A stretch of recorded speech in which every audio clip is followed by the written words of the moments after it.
3, 2, 1. Woo! Welcome back to the Point Podcast episode 56, baby. Woo!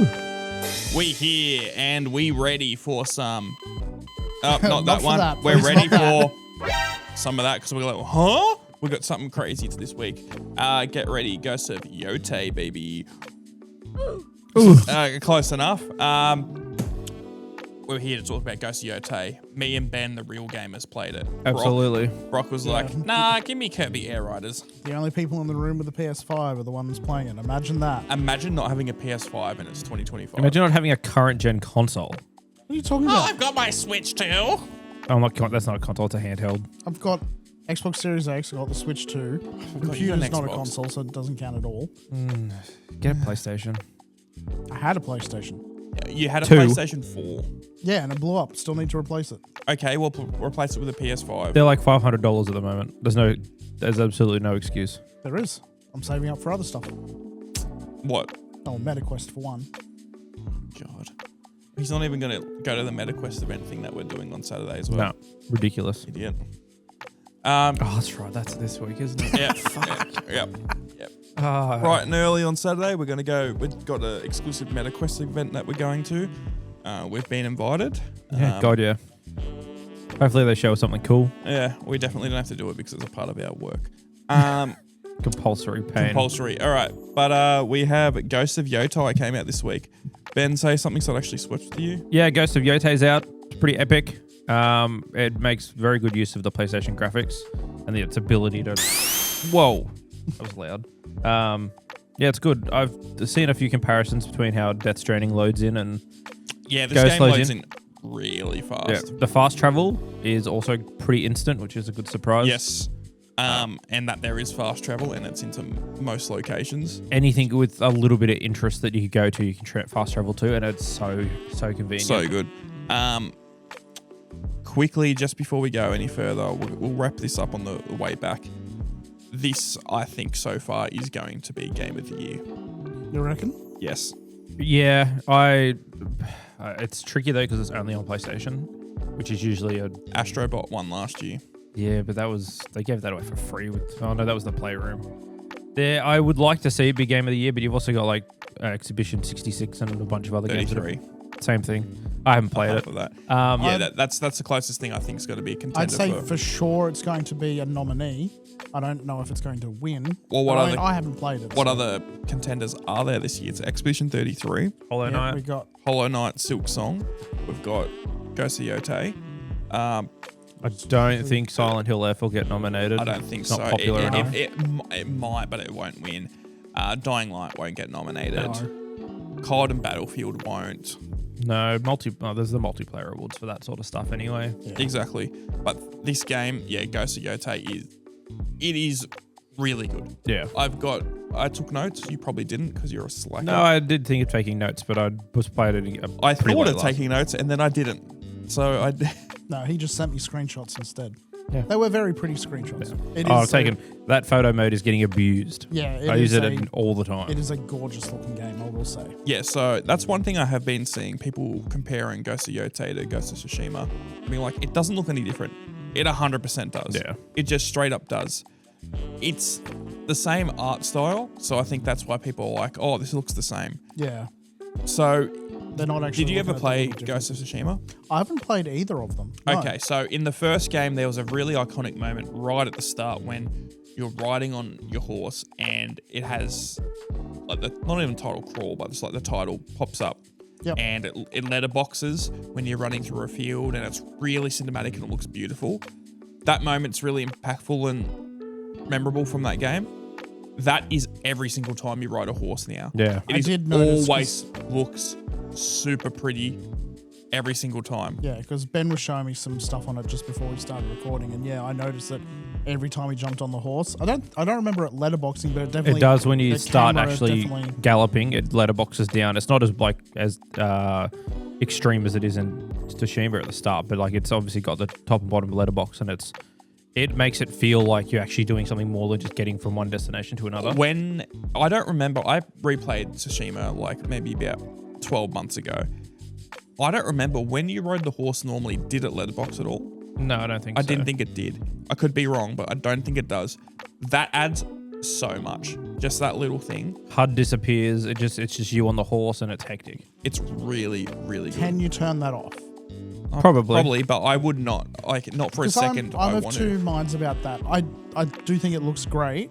Depending on how it controls, that would either really, really like that, or I would find it super annoying. See, I see why you think that, but the way they do like navigation in this game, you swipe up on the touchpad and it does like gusts of wind, so it gives you like a guiding wind of where you're going. So you don't need a compass, or you don't need anything like that. Any objective, because it comes up at the screen saying like obviously where you are if you go into a new province or whatever. But the wind you just follow the wind. So there's no actual indicators like that. So you don't need it. It cuts off the parts of the screen that are literally unneeded. So like your weapons, like your health. Well, not even that. I'm talking about if you're riding a horse, you don't need to see the top of the skybox. No. And you don't need to see the ground right at the bottom, like behind the horse type of deal. Everything that's important is still in frame. I'd more be annoyed at I'd be missing like small points of interest in that, because like the camera's not facing the right way. No. You can control the camera while it's in letterbox. It's not like you're just locked. I just like riding at it, because you saw when I did it, I have it off to the side, so it looks like you're sort of. I do that because I like how it looks. And it does look very, very pretty. Yeah, and also this game, you're not going to miss like points of interest. You just won't. They've got that many things implemented to try and get you to them. Either people yelling out at you, animals that will come and direct you towards. The bird thing. Yeah, the birds come around see a lot. There's the foxes, wolves. Yeah, no, there's a lot in it. Like I sat down yesterday for a few hours to get through a bunch of the story. I didn't start the story mission I wanted to go and do until like 11 o'clock at night, because I just went and did all the bounties in one area, explored as many like dens and stuff that I could think of. I didn't get anywhere close to the campaign missions. Very, very common thing I'm having in Ghost of Yotei is I'll go to a mission or anything like that. I'll be going towards something, and on the way I find about 4 or 5 things and I get sidetracked and do them. And they're usually just short enough where it's like, yeah, I can quickly do that and then still be on it and not feel like I'm completely changing what I'm doing. I mean, the only game I can think of that I had a similar experience with was like any of the Elder Scrolls games, honestly. Skyrim was the big one for that. I would not put these in the same category. I'm not saying they're in the same category. I'm just saying that feeling of on your way to something and just finding side thing after side thing. Oh no, that's what I'm saying though. I don't think they are the same, because with Skyrim, Elder Scrolls, Fallout, anything like that, you go and then it's a full mission, full quest. These can be little things like as small as like, oh, this fox wants you to go over to this camp and kill these bandits and quickly come back, and that's it. That's all. Where they're full quests on the Elder Scrolls and Fallout and things like that. These are a lot of really small self-contained things, which are good because it doesn't feel daunting. There is so much in this game. So many different upgrade trees, so many different upgrades, armor, weapons, things like that, which on a normal game would be like, whoa, this is a bit too much. Yeah. They're easy enough and straightforward enough to do on this where it does not feel daunting at all. And it's really refreshing to feel that. To jump into a game and feel like, oh, I don't have to sit down and really study this. Like you could jump in 6 months and there'll be all these mechanics that you got to have, and you'll be fine within 10 minutes. You don't see that commonly with games of this scale. No, we talked about it a little bit yesterday, that the leveling being tied to something that's not mission based. I wanted to bring that up as a separate thing. Yeah. I'll quickly go through your list. Yep. So I got a few things. First, like we already talked about this, but graphically the game looks amazing. I'm running it in performance mode. Are you doing performance? No, I'm in ray tracing. Are you in ray tracing? Yeah. I've had 0 performance issues at all. No, well, ray tracing is it a separate category to performance? There's balance, performance, and then ray tracing. Yeah, so I've been doing performance because it goes at 60 frames, and I really prefer the high frame rate. A high frame rate for me, at least in this game, really good. Lower frame rates would actually work with like things like Kurosawa mode and I thought I'd notice like a drop, because I did notice a drop in Tsushima when it was out. That it was a clear jump between when you went ray tracing and like performance and stuff. Haven't noticed a hitch at all.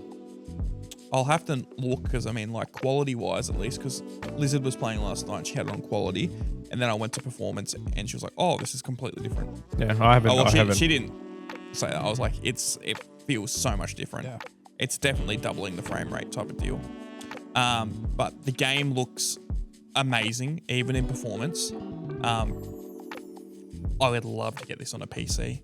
Yeah. I would love to get on PC. I think it would be really, really, really good. Like, it would just look stunning. I can't believe they got that sort of look on a PS5 game. Yeah. It's on I think it's on par with Death Stranding. Yeah. The thing is with Death Stranding is this game really pushes it because it's fun. And Death Stranding, not that Death Stranding isn't fun. It's not this fun. It's not like this. Yeah. This is more, not action-packed, but it's more involved, whereas Death Stranding is long periods of in-between missions. Yeah. And also the scenery is just way more vibrant in this than Death Stranding, but that's also setting of the games. Yeah. Being able to walk through, there's a section at the start, and when you're under a big ginkgo tree or whatever it's called, and you're moving through the leaves, you run, stop, and then all the leaves pull up and follow you along. Yep. And then you quickly turn around and go the other way, and then they sort of move back. Just all the little things are really so many little things, yeah. All right, and then the other thing I was going to say is this is tied into graphics, and we said this all, but the scenery of this game is amazing. I think it's a big step up from the first game. a lot more color. Yes, there's a lot more color in this. It just feels like everywhere you look, it is a screenshot. Like having Mount Yotei in the background, or running in a field and then seeing mountains in the distance, or crazy views, or really nice forests and trees and plants and rivers, and it's just really good. Herds of animals as well. Just about to say, there's tons of animals, herds of horses and deer running around, heaps of birds. It's really feels lived in. Yeah. Story-wise, this game isn't anything crazy, but it's gripping enough. In Ghost of Yotei, I agree. It's got a formula which I do like, which, I mean, this isn't a spoiler, but it's a hunt down X amount of people throughout the whole game. Essentially, it's a revenge story. It's a revenge story of trying to kill,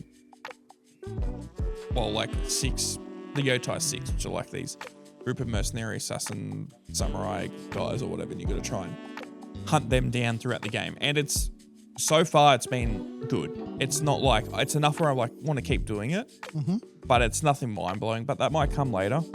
I will say the original Ghost of Tsushima game, the story was never a massive draw to me. It was cool, but it was never that crazy. There was some cool parts, especially very, very cool parts. Especially that ending. Yeah. I think that was very good.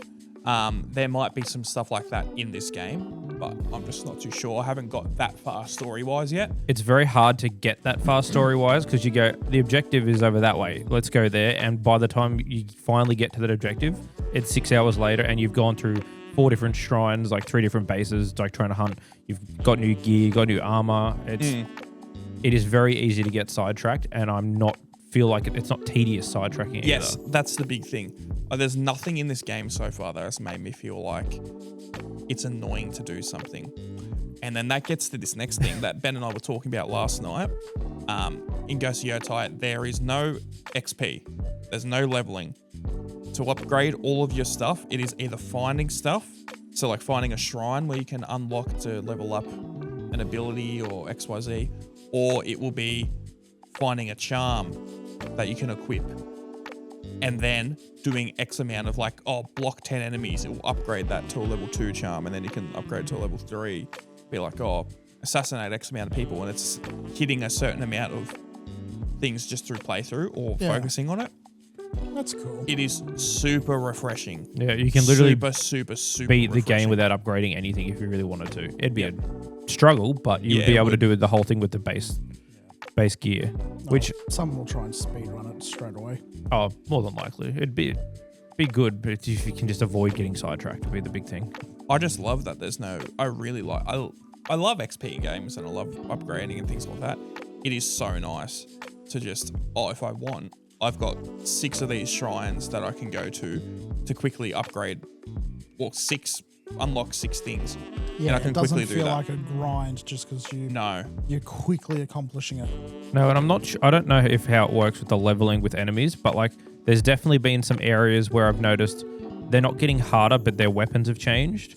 Yes. And if I don't have those weapons, or the thing to counter it, that's where I'm struggling because I'm trying to use my 2 weapons I've got now rather than what I should have already had by this point. Yeah. That's not too bad because then I just struggle for an hour, I get over it, or I'd finally beat it with the weapons I've got. But you can just go find whatever weapons you want pretty well straight away once you've done like the first mission or two. There's a couple in there. I had a quick question actually about like when you're fighting enemies and that. Because when I was watching you did something like some showdown thing or something or standoff. Standoff. Yeah. I'm assuming that's not the normal combat. No. No, standoffs are when you go to there's a few different ways you can activate it. It's usually if you're like running on your horse and there'll be like a group of bandits and they'll yell at you and it'll just pop up saying you can stand off with them. Which is what happened. Yeah, it's basically like a it's just like just a standoff. It's like a duel. It's a duel. It's just like a Mexican standoff type of deal, like Western. With what you were doing, you were basically like one hit KO each one of them. Yeah, so that's one that was in the first game. Basically, you wait for an enemy and you got to wait for them to attack you, and then you release the triangle button and you will do a powerful hit and just kill them instantly. Just as like an intimidation sort of thing. Yeah, it's really they cool. can feint you, and if you let it go at the wrong time, they will do like a pretty bad attack on you, and you can just fight them normally. But that standoff's there.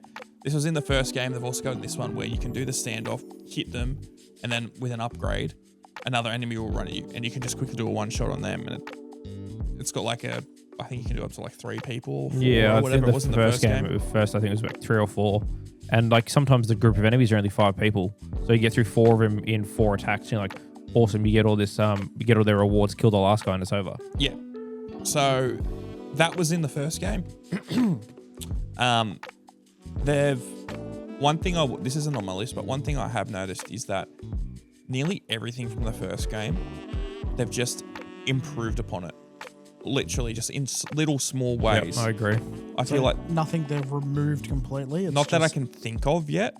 Everything's just been added upon. Yep. Get this list back up real quick. The other thing in here was that there is literally stuff everywhere in this map. No matter what, you just keep going and there's always something you'll find. I feel like they've got that idea. I think Bethesda had said this or Todd Howard said this in an interview for like a Skyrim or like Fallout or something, where they don't want you to walk more than like 2 or 2.5 minutes without finding something. I know that was it was something that was mentioned in the Witcher 3 when NoClip did their deep dive on like the creation of I remember Witcher 3 having so much deadness in it. Well, no, they didn't want, if someone was riding Roach through like a field or they didn't want there to be more than 30 seconds between points of interest. It didn't have to be a big thing, just something small just to catch your attention, like you'd go across a bridge or there'd be like a clearing or so. Just every 30 seconds or so there would be something. Yeah, okay. Yeah. In this, it's like every 30 seconds to a minute, there is just something to do. Yeah. It's not even just like, because there's a lot of just like, this is open field. And just keep going. Yeah. But it looks beautiful, but you can always go and do something. There's a lot of stuff to break the monotony. But even then, you've got riding across the field, you'd just be going straight for a minute. There's flocks of horses come out of nowhere, and then there's a river that you jump over, or there's like something that's in the shot that makes you go, okay, this game's not empty and I'm just running across a field. Keeps you involved, yeah. Which brings to the camping aspect of it, which is actually really, really cool. Camping's cool in this game. Yeah. I don't remember if they had it in the first game. I don't remember either. Yeah. I've forgotten a lot of stuff from that first game. Might be worth replaying. So you can go set up camp in parts of the field. I was trying to show Brock a spot where I could actually do it before. It's most places you can camp. Yeah. And when you're there, you can obviously set up a fire, start cooking something, and play in the... I don't remember Shamisen. There you go. Thank you. But they've gone a different way about it this time and actually used the tilt function and the dual axis on the DualShock controller. I really like it. So basically, when you're going along, you can set up a camp somewhere and it's a spot to reset your health, either progress the day or to night cycle, and also gain your, I forget what your little orange orbs are called again. Spirit, yeah. Gain your spirit, which is like your special attacks and your healing and all this stuff.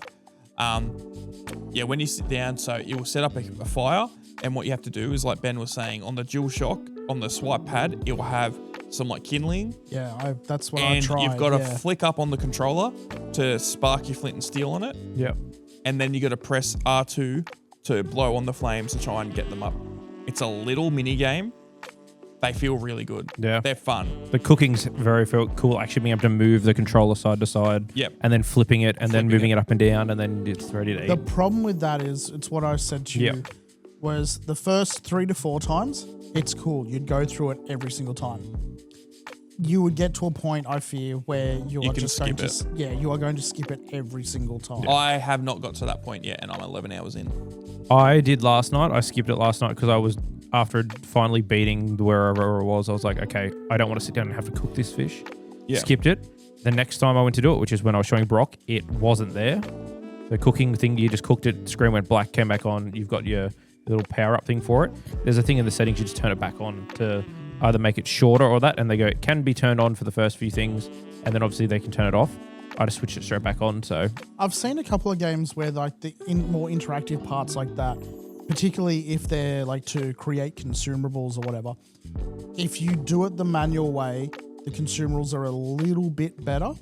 Like they'll, like, rather than healing 10 hit points, it'll heal 12 hit points. It's not a massive thing, but it does give it an edge over just automatically making stuff and skipping stuff.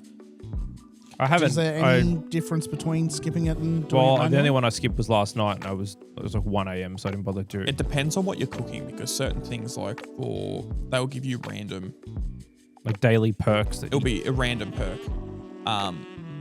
And yeah, they last for the day. And that's the good thing, is that these time-based perks that you get from cooking on your character last for ages. Yeah. Like, they feel it's worth doing it. Like, I hate where there's games and it'll be like, oh, have this potion, it lasts 30 seconds. It's like, what's the point? Like, unless it's a very specific scenario.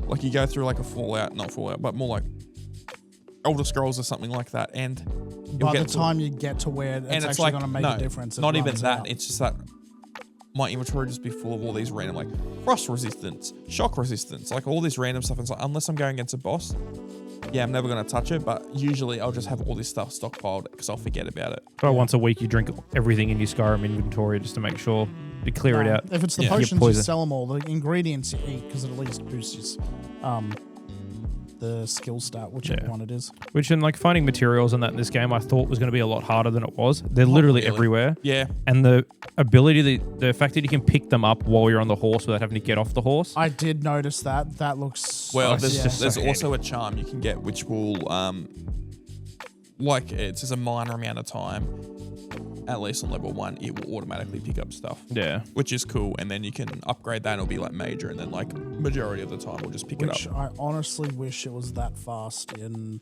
Red Dead. Yeah. That was like, oh, you can unlock the ability that the horse will pick things for you. It's like, it's just as slow as me getting off the horse and manually getting back on the horse.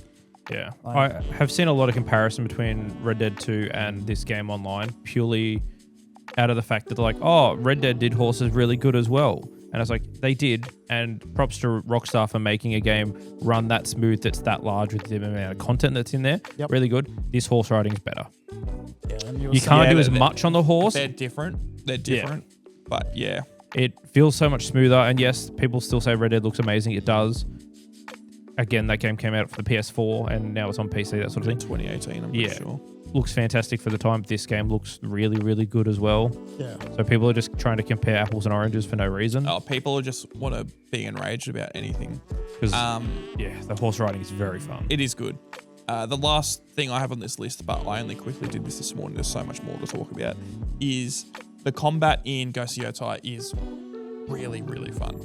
You don't get bored of it. And this is one thing I did say about the original game, is the original game also was like that. Yeah. I feel like the combat never really got boring, but they've just amped everything up even more so in this. Okay. So in the first game, I could be wrong, you only have your sword in it, don't you? You got the sword, but they've got 4 stances. Yeah, it's different stances. That's what it was. In this game, you've got your sword, but you've got 4 other weapons you can use. Yeah. So at the moment, I only have the sword. There's dual wielding katana, Yep, that's all I've got. And then I got the Adachi, which is like basically like a great sword katana. And the Kusamagi, I think it was, which is like it's like a sickle on a chain with like a ball on the end of it. They're the two things I'm aiming for. Or I tried to go for yesterday and got sidetracked. And just got sidetracked, yeah. They are all really good, and I prefer this to the stance system, I reckon. Yeah, the stance system was cool at the start, and then you're like, oh, you're trying to remember what quick button it is mid-fight. Whereas this, you're like, okay, well, the katanas is X, so you just press R1 and X and you pull them out, and it's really seamless. It's really quick. Obviously, certain weapons work better against certain enemies, so like bigger enemies, the Odachi is the way to go. And then if it's someone with a shield, you get the Kusamagi or whatever it is, the sickle with the ball chain on the end. Whip. Yeah. And then Spears are the dual katanas. Dual katanas are spears, and then there's a couple more weapons to unlock that I need to get. I really wish, because at the moment, like, yeah, the normal katana's cool. I've been using the dual katanas for literally everything. I've been using the normal one, mostly. Just because I just like the way it attacks. Yeah. And I think that's why in the stronghold thing or whatever I was doing yesterday, I was getting screwed because all the big enemies had the Adachi and I hadn't had it yet. And I was getting absolutely rolled. Well, that's what I was going to say, is that they say these work for this one, and they also really emphasize in each of the areas. It's like, if someone comes at you with katana, make sure you use a katana.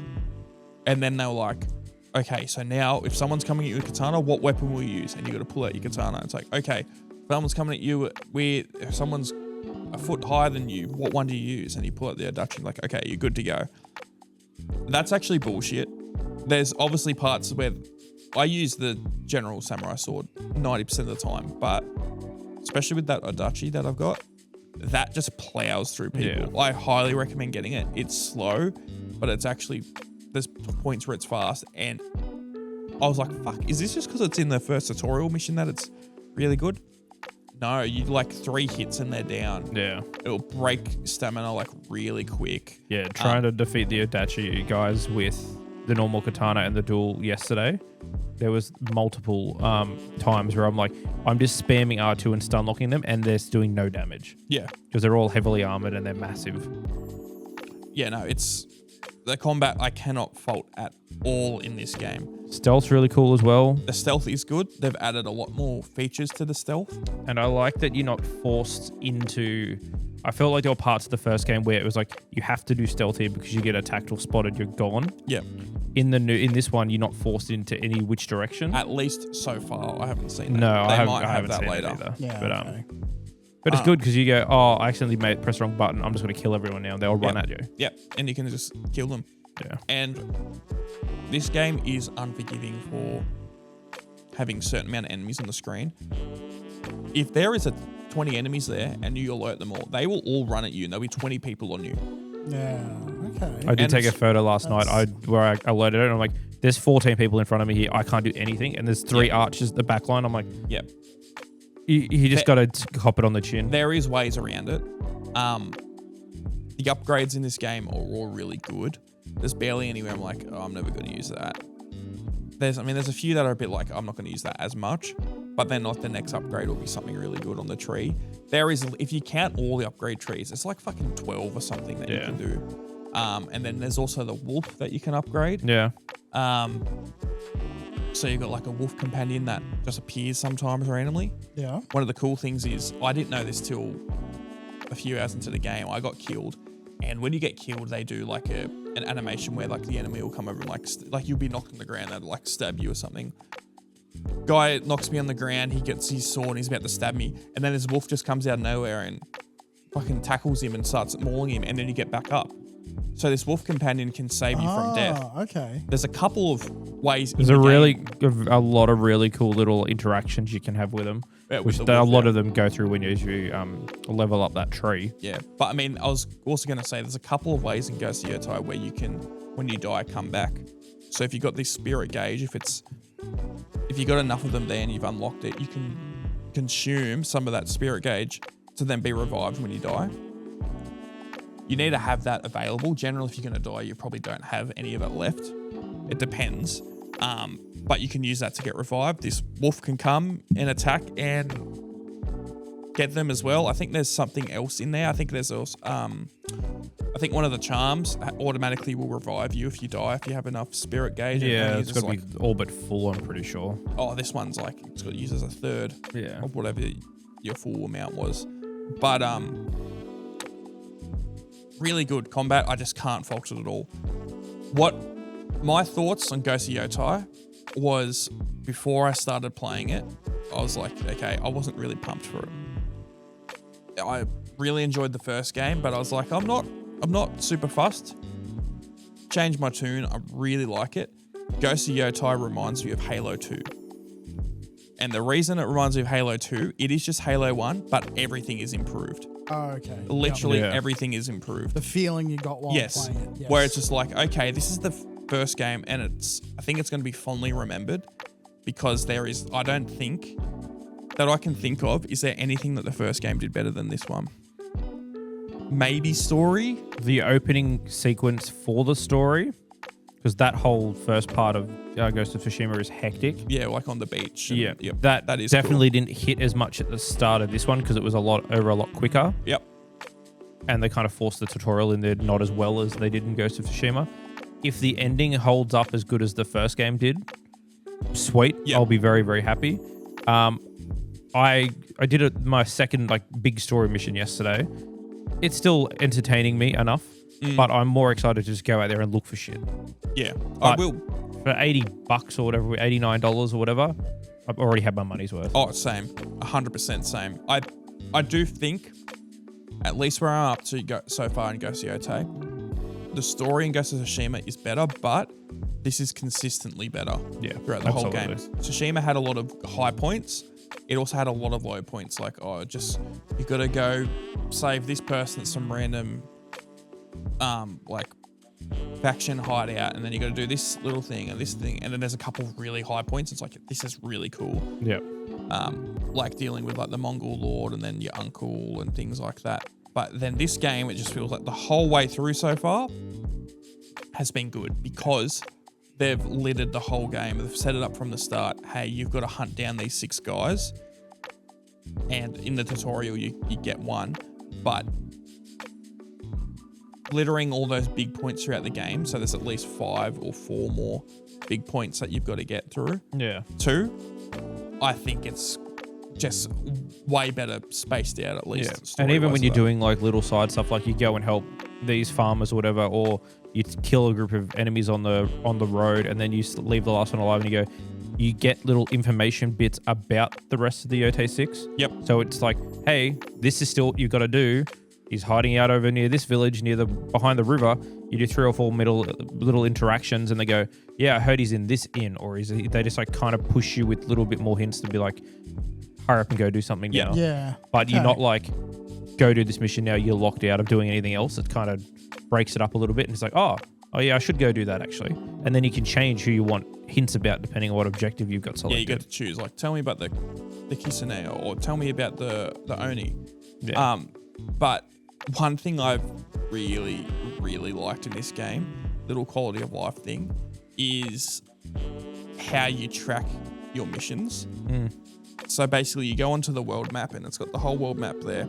And at least from what I can tell, this game is you play in all of Hokkaido, which Hokkaido is the North Island of Japan. It's the one that looks like a stingray. Yeah. Why are you laughing? I thought it was funny. That's all. Okay. But basically we have the whole map there, and there's different split parts. You might have to go on a boat to get to this part or something. So I don't think you can do the whole map, but that's a lot of it. That was going to be my next question.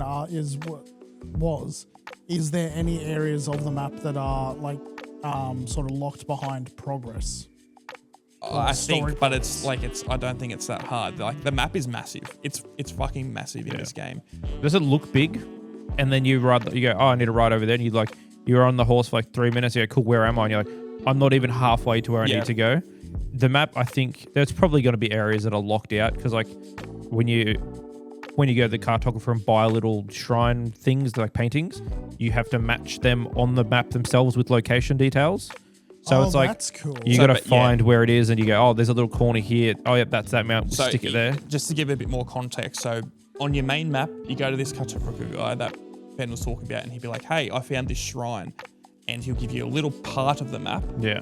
And it will have like the river system or whatever on the background, and you've got to match that up to your big map and be like, oh, that's the same shape as this part of the river, and you put it down, and that's where the shrine is. So I'll show you where it is, which is really cool. Yeah. I think I've done about 12 of them. They're literally I've done everywhere. You can find them other ways. The cartographer is one way you can get them.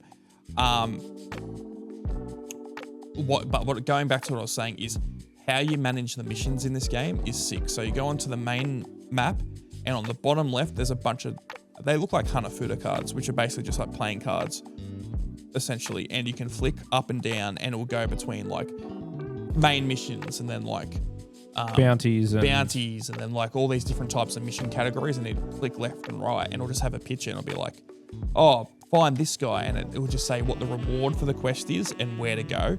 And that's it. And it's super quick and easy to navigate. Yeah. So it means you can go through and be like, oh yeah, this one gives you me like a new bit of armor. I'm just going to quickly do this one. It's so easy. I prefer it way more than nearly any other mission system in any other game. It's not just having a list of this and a bunch of dialogue or a bunch of paragraphs about this mission. No, it's just go here. This is the smiling man. Go kill him. Okay. Like things like that. It is so much better. And with the map being littered with just little points of interest, and you can fast travel to all those little points of interest. I've pretty much gone up to where I am story mission on top of the map, and then directly to the bottom, all the way to the left, and then all the way up the left-hand side as well. Just finding little things. I go, oh, there's a bounty over there now. I can just fast travel to this little wooden tree or something that's over there, and I'm right in the right area I need to be. I'm not spending the whole day traveling across the map by horse, even though I have done that multiple times just because it looks so hectic. It looks so nice. Another little cool thing that they've got in this game is setting of this game is essentially your family was murdered by the Yotei 6, which are a band of mercenaries essentially, and one of them's trying to start like a bit of a revolution. You get stabbed with a samurai sword onto a tree, and your whole house and this tree at the front of your house is all burnt. At least that I've played so far, they've sort of giving vibes that your character might be supernatural and might have been dead. Like very, very rough. That might not have been the case at all, but at least that's what they're trying to say. Is like, everyone thinks you're dead. You should have died, blah, blah, blah, blah. And they're like, oh, how did you survive this battle? And blah, blah. Could be completely wrong, but either way, you can visit your home again. All right, we're back, baby. Brock decided to just like literally fall asleep. Like legitimately. He's just like, which is really good for our podcast. And escaping the old accusations. Yeah. Yeah. I couldn't help it. Sorry. I mean, you could. I could, yes. I could have slept more last night, but I didn't. You could have done a lot of things. But let's get on to Ghost of Yotei. Ghost of Yotei. I believe one of you was talking about bamboo strikes or something. We weren't. We were talking about that off air, but yes, the game also brought back the famous bamboo strikes, which are really fun. I really enjoy the bamboo strikes. They are difficult because once you get up to like the 6 and 7 tier 1, but I mean that's a skill issue. That is 100% a skill issue. So do you know what the bamboo strikes are? I do not know what the bamboo strikes are. So let me see if I can get it up. I'm assuming it's either hitting someone with bamboo or hitting bamboo itself. Yeah, you hit bamboo. Yotei bamboo strikes. Bamboo strikes. So basically, this is how you upgrade your spirit. Let's see if there's one on here. There's an image. It will be like this. The thing where you cut it in like an angle. Yes. And you've got to press this combination really fast, like the combination of buttons. So on the screen here, we've got triangle, X, square, circle, L1, L1, circle. So basically, you've got to quickly do that on your controller within like a span of like a second. No, okay. To get through that. I would not be able to do that because I know my reaction time is not up to that, unfortunately. Honestly, if it's within a second, no. Honestly, it's not that hard. Once you get the pattern down, it's fine. It's just if you like look at it and go, yeah, cool, I got it, and you get to like the last one, you go, I don't know if it's circle or triangle. You fuck it up, you get it the next time. When they threw L3 in there, that screwed me around. But other than that, it's not overly difficult, but it is a bit challenging if you look at it and you go, yeah, cool, whatever. I've got 2 L3s, both the directional buttons and then also the actual circle square buttons. It's one of those things where when I was doing these bamboo strikes, I would just go on and I could do like the first 2 fine because I had to give you 3. It'd be like, you do 4, Then you do like 3, and then you do 5, and then you do 7. So the first one would be triangle X square. And then you got to do one that's triangle X square, circle L1. Yep. And then you do that one. On the last one, basically, I just practice it, just mimic it beforehand. And you can just usually go, it'll be fine. And then if you're lucky, it splits and you got to do one in the air as well. Yeah, so now they do one where you hit one and then one of the bamboo things starts spinning in the air. And you've got to press like, usually just 2 things, and it'll usually be the same button, like square, and you cut one mid-air. It's just a little mini game. They've added a ton of stuff like this in the game. There was a fair bit in the first one. I feel like they've added a lot more in this new one. I like that they're like dynamic too. Like I went to an inn and then the people are drunk doing it, and they wouldn't let me do the bamboo strike until I drank 2 bottles of sake. Yeah, that's so cool. I did that, and then if you screw it up, they all laugh at you and like clap and like boo and stuff like that. And then if you get it, they're all like, oh, yeah, okay, cool, you did it, whatever. And then if you do it when there's a fox nearby, it'll jump up and down and get all excited when you actually get it successfully. I did one where there was 2 foxes and a baby bear that ran up when I went to do the bamboo strike thing, and Lizard was watching. And then whenever you do it, they start jumping up and like being all cute and getting excited. But there's a lot of little things like that. There's like a betting game where you got to like flick coins to hit other coins. And yeah, I haven't played that yet. I saw the people were talking about it, and I was like, oh. Lizard was playing it last night. I haven't found that, but she got her own save for a couple of hours and was playing it, and she was like, yeah, this is really fun, this part there. Much better than Gwent, yes. what I've seen. Yes. Oh, I like Gwen. Aww. You also probably like backgammon too. No. You don't like backgammon? I don't understand how to play backgammon. I've watched people play it. I've tried to understand it. I look at it, I'm just like... It's like Gwent, but different. I think you roll a dice, and then you've got however many pieces or whatever the number is, you move that along to try and... I don't know. I got no clue. We'll get back onto more stuff about Ghost of Yotei, but quickly, Ben, out of 10, what do you give Ghost of Yotei? Oh, it's definitely a 9. I want to see what the story does before I give it a 10. I'm of the same opinion. Yeah. I think this game is a 9 and it has the potential to be a 10. Yeah. Which I have not said that with confidence in a game in a long time.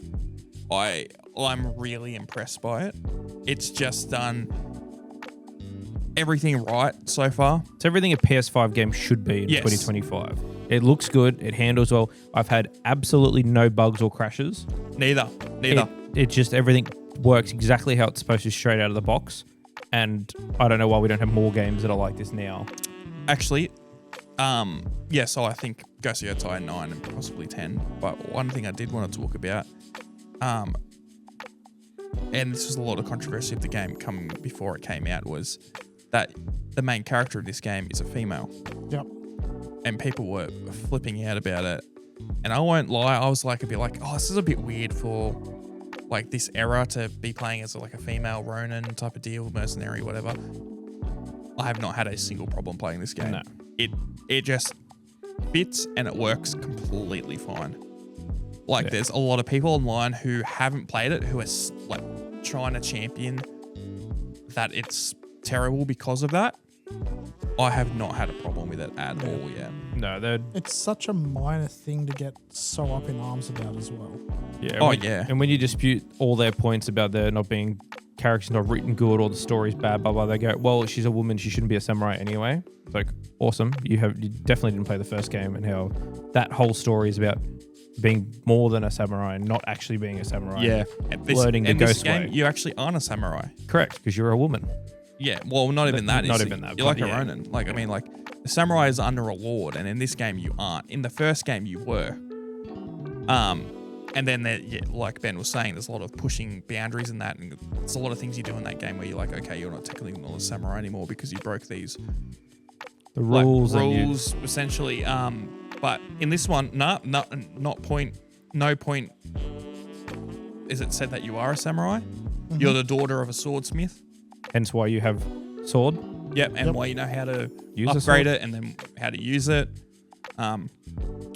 Everything just makes sense so far.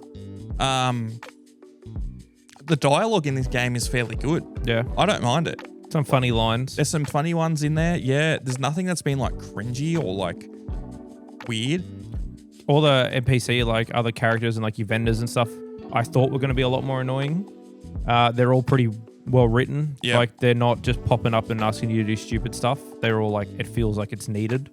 Yeah. The only annoying NPCs I have found is like when I was trying to show Brock how to cook a fish, and then you set your camp down, and then just some random traveler comes over and goes like, "Oh, do you play music?" And then you have to sit there and do the music thing, and you can't skip it until he goes, "I just want to sit in silence now," and then you can cook and do whatever you want to do. Yeah. That took like 2 minutes longer than it needed to. Just let me skip the goddamn cutscene.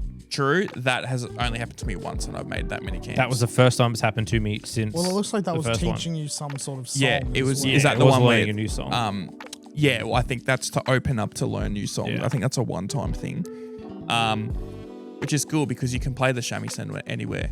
You can do it in your camp, but you can actually just play anywhere, and then that song is the one that leads you to shrines. Yeah. Which is pretty cool. So it gives you the ability to find upgrades through that. But no, that's a cool feature in the camps. You can randomly, some of the vendors will walk up to the camp. Yeah. So you can buy and sell stuff at your camp instead of having to go XYZ place. And you can also set up a camp and bring them there, I believe. Yeah, I think you can. Like, I haven't done that yet, but I saw that option. It's like, I set up a camp with this guy being there. That's pretty cool. And It that's cool. Reminds me a little bit of, again, talking about comparisons to Red Dead. In the Red Dead Online, how like you've got your little base camp thing, and you can have random strangers turn up at your camp just for like little dialogue things. Yeah, it just reminds me of, I like little interactive bits like that where it's like, oh, this should be my little area, but there's stuff happening that I... Yeah, and you can Actually walk still around and integrate just that see rest of the random world. travelers and like monks and stuff on the side of the road of their own camps. You just join them, have a chat, and then you go, "Oh, I want to trade with you," and then they've got a bunch of nothing, and then you go, "Okay, cool," and then just move on. You go back there like a couple hours later, the campfire's like smoldering out, and then they're all gone. And I was like, that's kind of cool. There's a lot of things like that in this game, which are really good. One thing I do want to say, Ghost of Yotei, I feel like, is the first proper, or one of the first proper PS5 games. Yeah. It just feels like it is that next leap.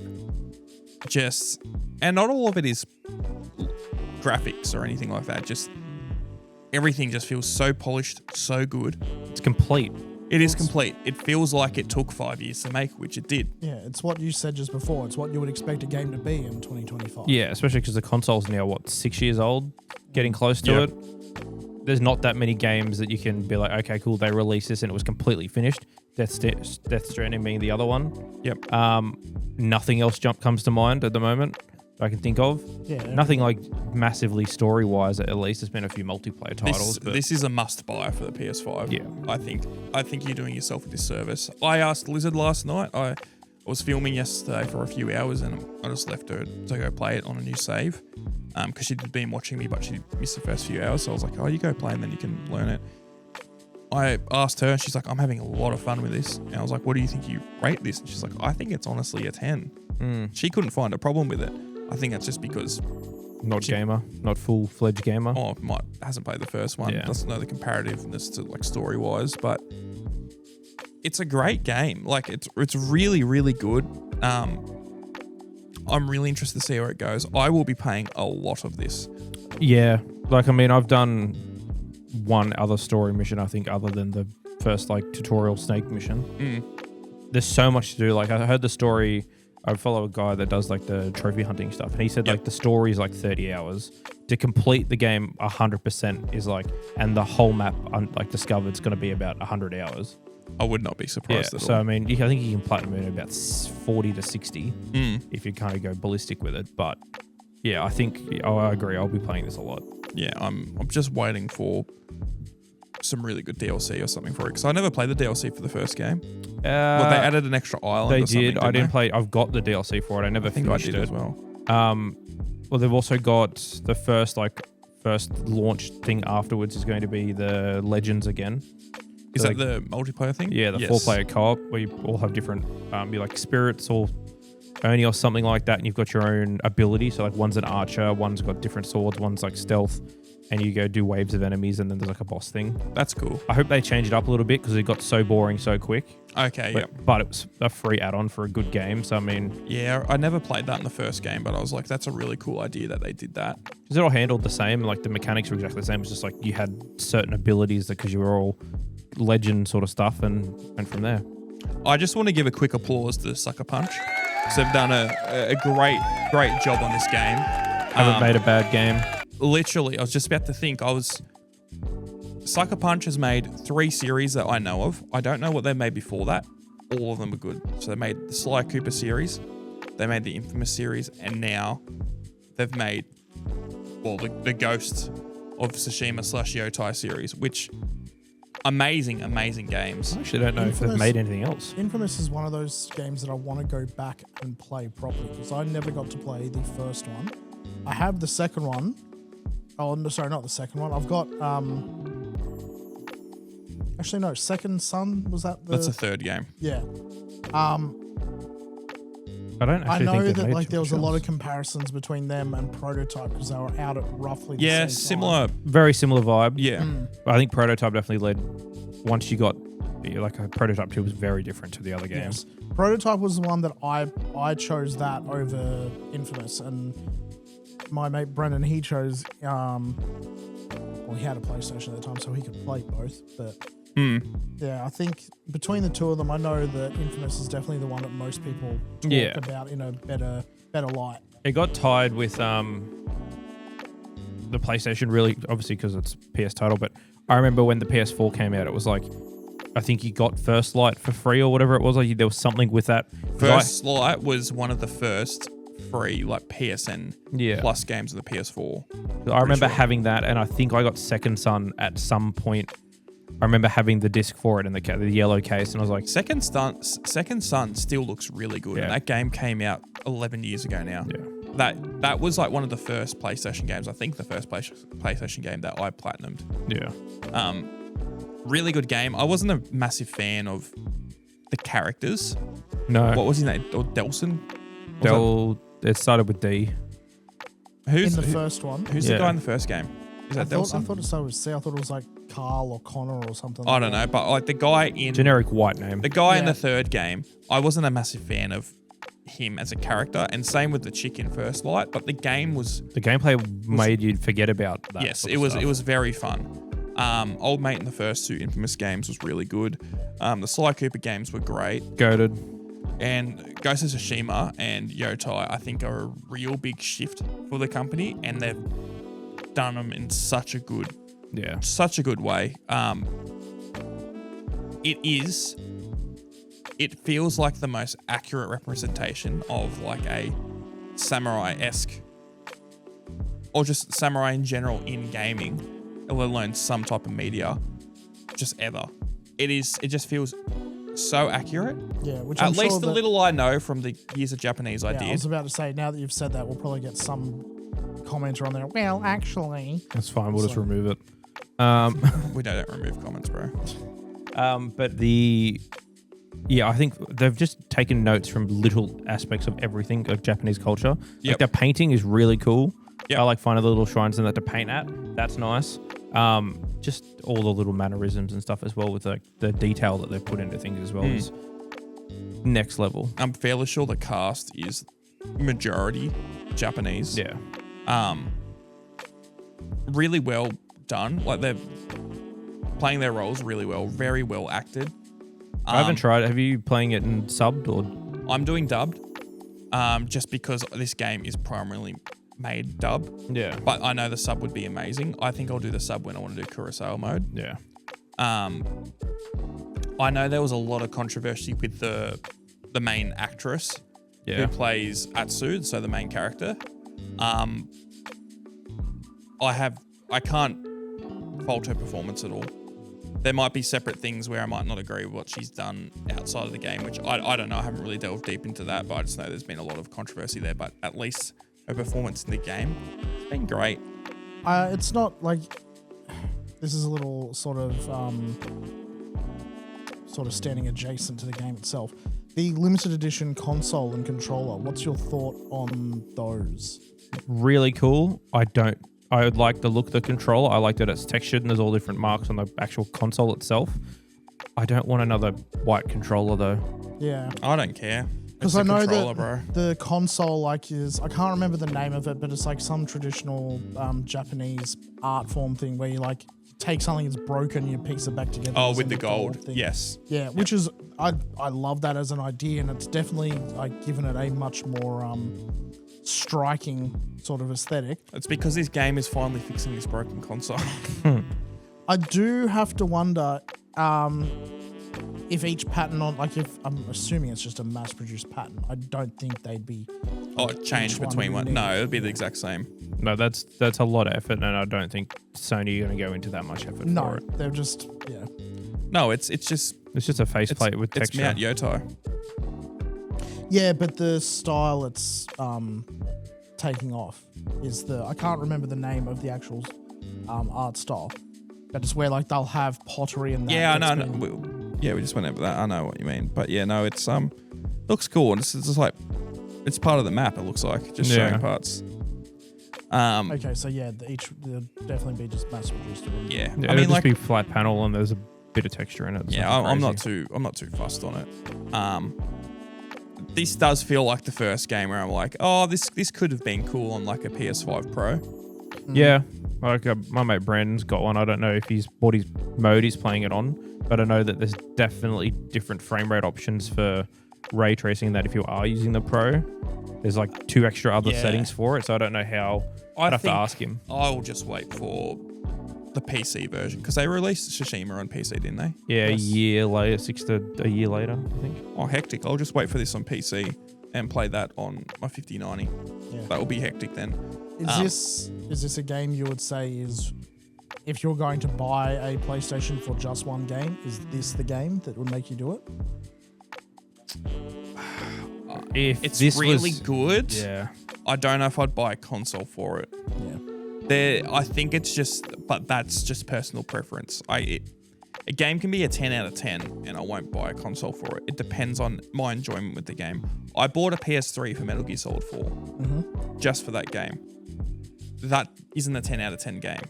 No. It's a very good game, but it's not 10 out of 10. So it all depends. I mean, like you'll get plenty out of it. I reckon if they did like a dual Tsushima and Yotei, like, oh, here you go, here's a double pack for like $110. Oh, they'll probably eventually do that. Chuck that in, and it'll be like, that'd be worth buying console for because you'd have a PS5 remaster version and then also a fantastic PS5 I was about to say, didn't they game. do a remaster of Tsushima? Yeah, it's just I was thinking it was a free upgrade or it was like $15 or something like that. Which it looks a lot better, but it doesn't perform like this. Yeah. It's if you didn't have a PS5 and you umming and ahhing about it and you had a PS4, wouldn't be a bad time to grab it. Yeah. But at the same time, if you weren't dying to get a PS5 by now and you did want a new console, I'd honestly wait for a PS6 with getting that close in the cycle. It's been 5 years. Yeah. I wonder how long they're going to hold out for the PS5 Pro and see how that performs because I don't think it's sold as well. Now. Yeah, I don't think it has sold as well as they would have liked. Or how many have you sold? Have you sold many? Oh, I've sold. I think I've sold 2. I'm like maybe in like 10, 11, like double digits, but not many. No, yeah, no, it's a big ask for people. Like in Australian dollars, it's what $1,200, isn't it? Yeah, $11.99. It's a lot to ask for a thing that like there's no tangible benefit at the moment. There's no big game that's like they're going, this is what is possible with this machine. It's like when people went from a Switch 1 to a Switch 2. Yeah, it's newer. It's not a big upgrade. I mean, with what they've shown off so far, no. With the stuff that's coming, there is like you can do them side by side. Yeah, but I'm not going to spend $1,200 on the promise of something great. No, because it's been a year. There's been like maybe 8 games that are built for the PS5 Pro. Yes, and they still run perfectly fine on a PS5. Yep. Yeah, I mean, like this looks amazing. Like Ghost of Yotei looks amazing. Death Stranding looks amazing on my launch PS5. Like, what do you want? Yeah. I think Battlefield will make good use of the PS5 Pro because it'd be a big game, but it also looks great and there's a lot going on. But I don't see. I have heard some rumors that people were thinking that this is very loose and all these rumors are usually never right, but PS6 looking at a 2027 launch would that make sense? It'd be 7 years. I know that it makes sense in terms of like 2027 your launch, and lifestyle. at the same time releasing a new PlayStation Portable, which will have the power of about a PS5, which does also make sense. 7-year-old hardware, Yeah. releasing it in portable form. If they can do something like what Xbox are doing with the ROG and have it like Yeah, PSP, PS Vita type style and make it a proper portable console, then you can have seamless access to your PlayStation 5 library. They could do something like that. Awesome. that's the idea. I think Yeah. that they want to try and do. They want to try and put you can get all your PS5 games on this portable console.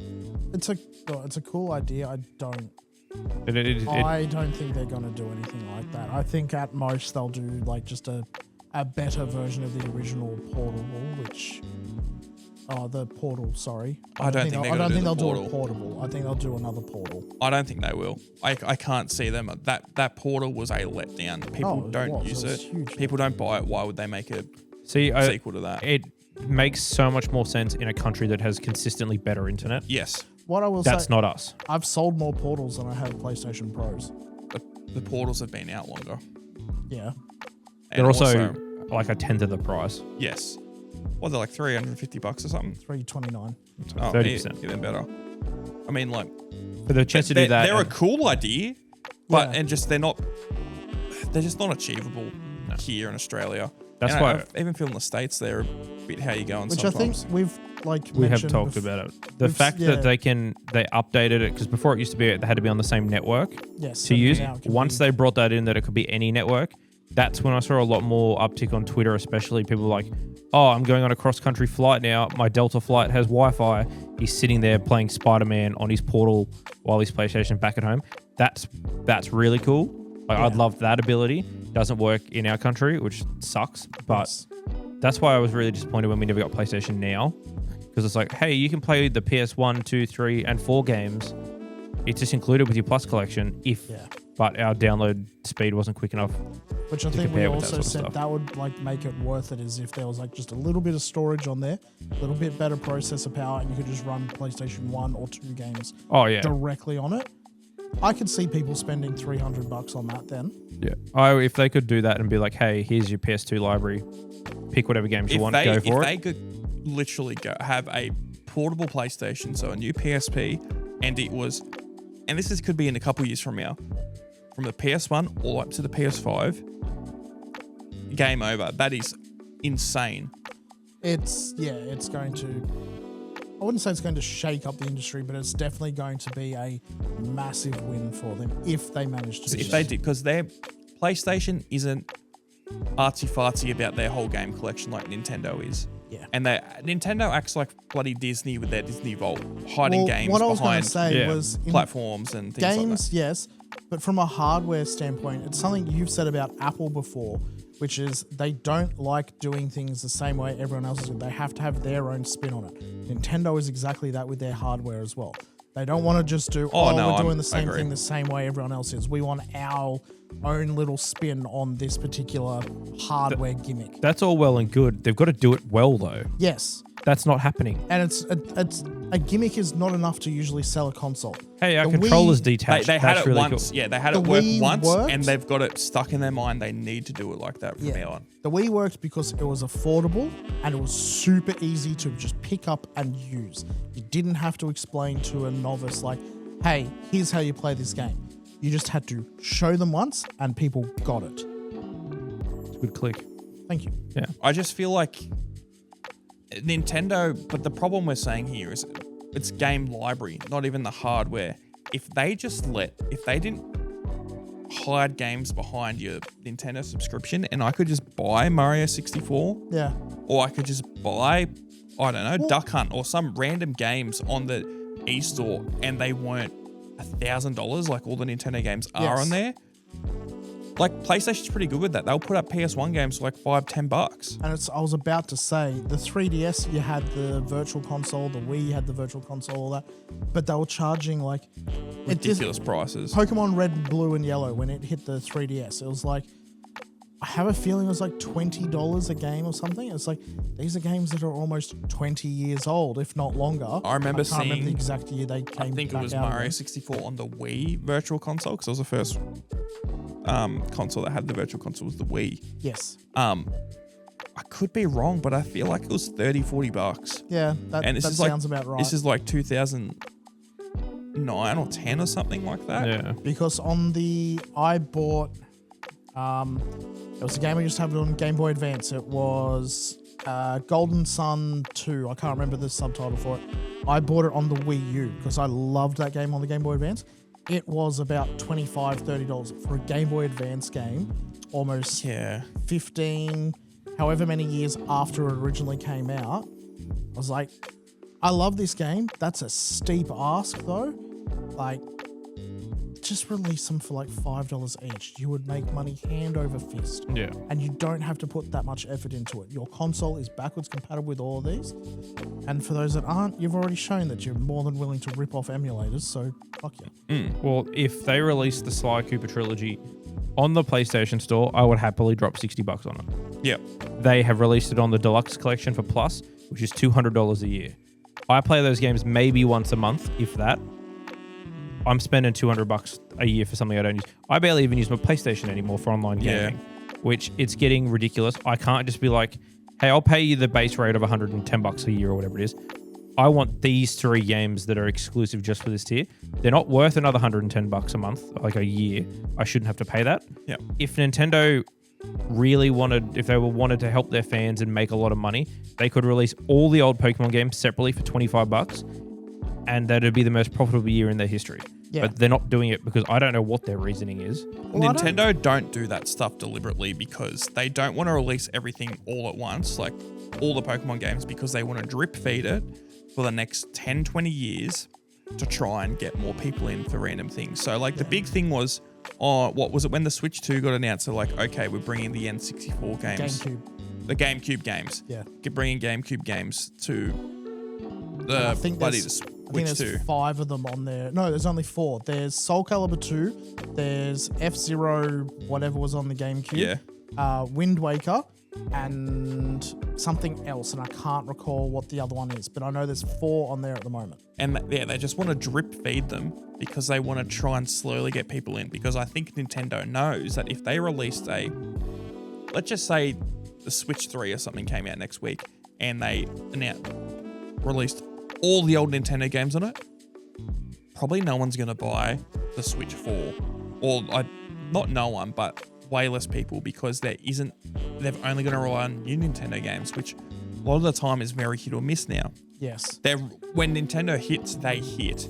But the thing is, you've got to wait 3 years. For those big ones. Like Yeah. Tears of the Kingdom I love Tears of the Kingdom. But between Breath of the Wild and Tears of the Kingdom, there's only a handful of other Switch games that I was like, I it's really like enjoyed. They those. had Odyssey. Which I still haven't played. You haven't played Odyssey? No. Odyssey's really good. I've never been love a Super big Mario fan. No, I know neither have I. I'm not saying it's not a good game. I've seen plenty of other people play it. I've been told enough times. I know it's a good game. It's just not my game. I reckon you would really enjoy it. Super Mario Odyssey was a really good game, but on the Switch, I bought a Switch for best say Skyward Sword. Definitely didn't buy it for that. For Breath of the Wild, I bought a Nintendo Switch for that. I thought you were about to say Skyrim. No, That's what I thought he was going to say. I bought a Switch for Breath of the Wild. Breath of the Wild, and then I bought Odyssey, which I really enjoyed. I thought that was a great game. The next game I bought was Tears of the Kingdom. I didn't buy anything else on that platform. There just wasn't anything that got me. See, I've got a lot of Switch games. Most of them are smaller games though that did not get a physical release.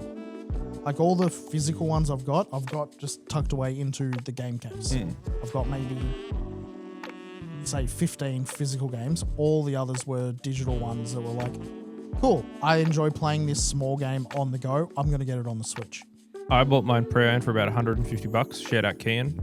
I also then bought. He had Minecraft, Mario Kart, and that was it, and I got both of those games. I bought Pokemon Brilliant Diamond and Switch Sports. I have not bought a single thing for that game, that console. Oh, here we in go. 6 years. So I've got a list on here on Wikipedia of a ton of the highest selling Switch games.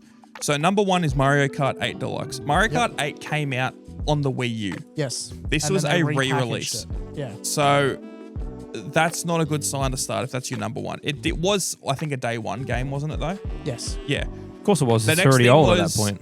Animal Crossing New Horizons, which 3 years after the Switch came out. it was. This game was, I think it only blew up this much because it was during lockdown. Everyone I knew bought this game.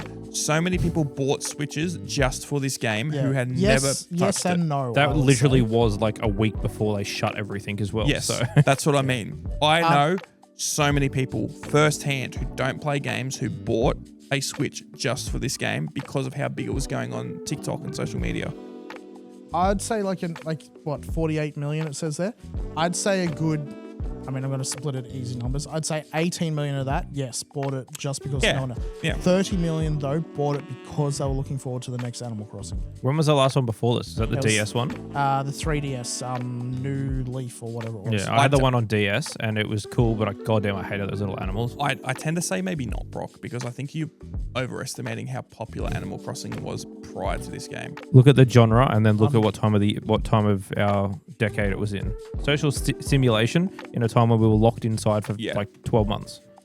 Super Smash Brothers Ultimate was another one that was just, it was the Infinite hype. It was the Wii U version, but with extra stuff packed onto it. No, it's not. Ultimate was the one that came out on Switch. You're thinking of Melee? Smash 4. No. Yes, you are. You're thinking of the Wii one. I'm thinking of the one that was on Wii U, not Wii. Yeah, the Wii U one. Yeah, so they had Super Smash Bros. Then they had Melee. Then they had Brawl. Then they had the one on the Wii U, and then they had Ultimate.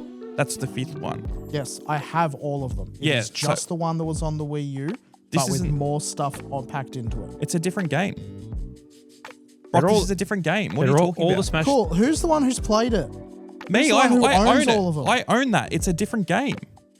Jimmy, get the Smash games up. What are you talking about? I know that they are physically different games, but the actual gameplay and all the characters that are in it was the same.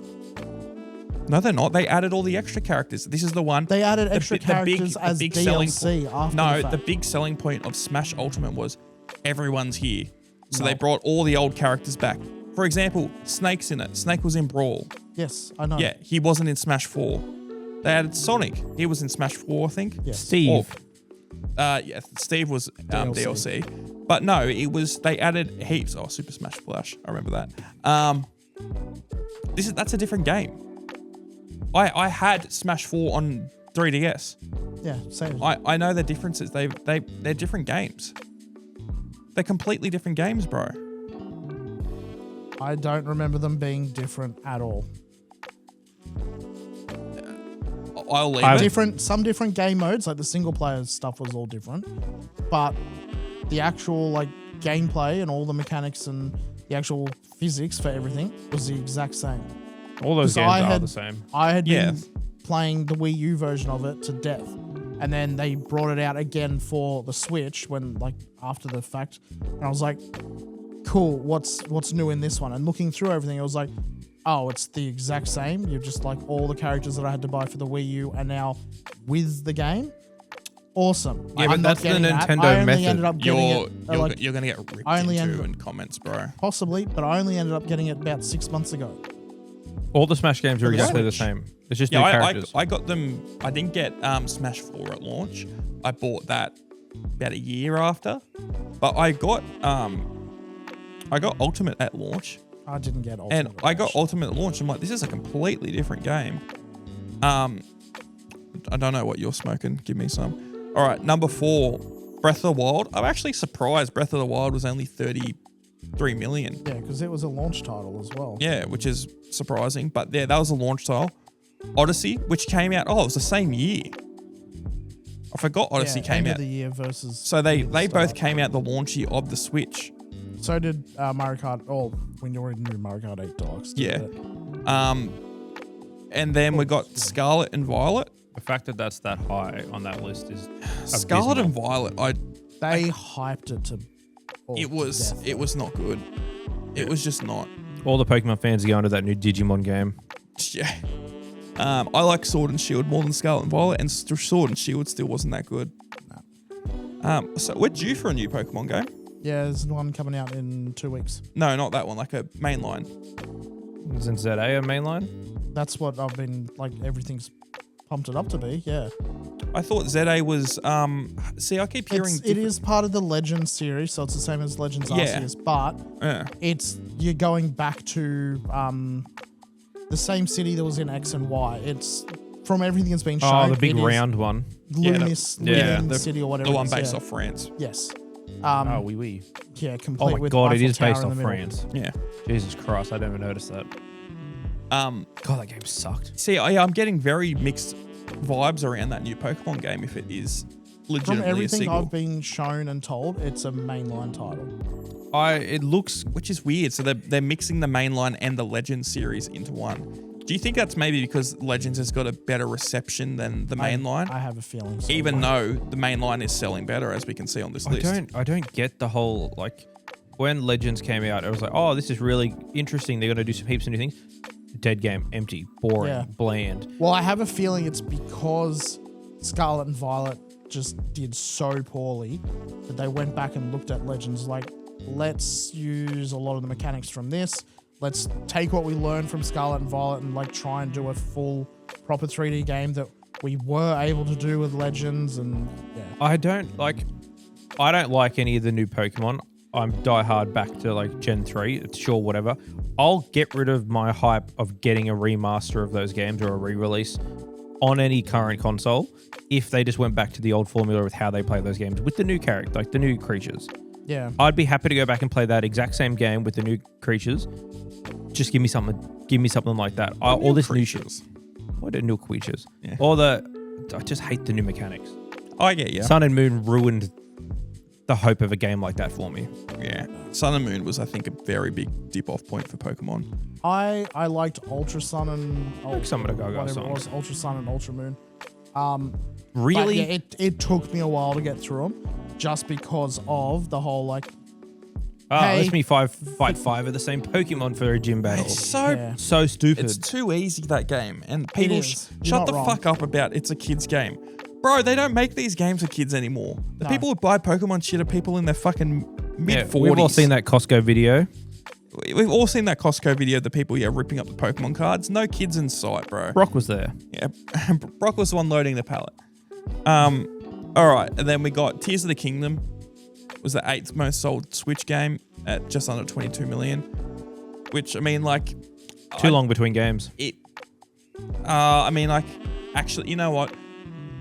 If it was a big upgrade, I would say too long between games. This game is so similar to the original. I mean, So similar. your overworld map is basically the exact same. They added a top and bottom world, essentially, like an Yes. underground and above ground and sky, which is cool. It added a lot of verticality to the game. but the Was that in the original game to begin with and they just locked it off till the next one? well, that's what I got not told, but like I had a few people try and tell me that, oh, this is going to be DLC for Breath of the Wild, and then they just like kept building on it, making it a whole new game. And I was like, No, that's Dying Like the Beast. yeah. I was like, I can see that. Like, I can see that being possible, but just there's too much other stuff there that I don't think that's what it was. Yeah, no, I get you. Could be wrong, but You often are. I did see everything the other day that I was quite disappointed at. I didn't do any research into it because I thought it'd be funny to talk about here and get proven wrong. Black Myth Wukong has had DLC like on the cards for ages. I don't think they're doing that anymore because they're bringing out another game at the end of next year or something like that. Okay, yeah. I think they're just going to scrap it and then focus on the new game, which I'm not overly disappointed about. But like, I really wanted DLC for that game because some of the stuff they had teased for it was going to be hectic. Very annoyed that we're not going to get a whole nother like DLC for that, and they're just going to focus on the new game. we were already kind of talking on this, but we'll expand it out. Do some research. Are there any games that you bought a console specifically for? Like I said, I bought Metal Gear Solid 4. I bought a PS3 for Metal Gear Solid 4. Yep. But again, I've talked about this to death, but that's because that game is locked to that console. But you didn't know that at the time, though. Yeah, I did. I bought a PS3 in like 2014 for it. No, but I mean, like, you didn't know that, hey, I'm not going to be able to play this on the next one that comes out either. Well, it was the PS4 was out. PS4 was well and truly into. No, I bought it in like 2017. Like a PS3. Really? Yeah, I bought a pre-owned one so I could play Metal Gear Solid 4 because it was not on anything. Well, there you go. I tried to emulate And you legally. I owned the game, which I did actually. And there was just no way to play it. And you said you bought a Switch for Breath of the Wild. Yeah, I bought a Switch for Breath of the Wild. Yeah, I bought my Switch for Brilliant Diamond. Yeah. And then the big one, 100%, I bought a 360 for Halo 3. I bought my Switch for Breath of the Wild. I bought my GameCube solely for Wind Waker. I bought original Xbox. I bought just because of Fable. Really? Yeah. Ended up sinking way more hours into original Halo than I did into Fable. Yeah. I liked the original Fable, but yeah, it was not what it was promised to be. No, bring back Blink the whatever The that Time Time Sweeper. Sweeper, yeah. That game was hectic. Blink the Time Sweeper was, I remember, did you guys ever go to the gaming section in Maya Yep. back in the day? Which Yeah. used to be Grace Brothers back in the day. They always used to have an Xbox plugged in with Blink the Time Sweeper on it.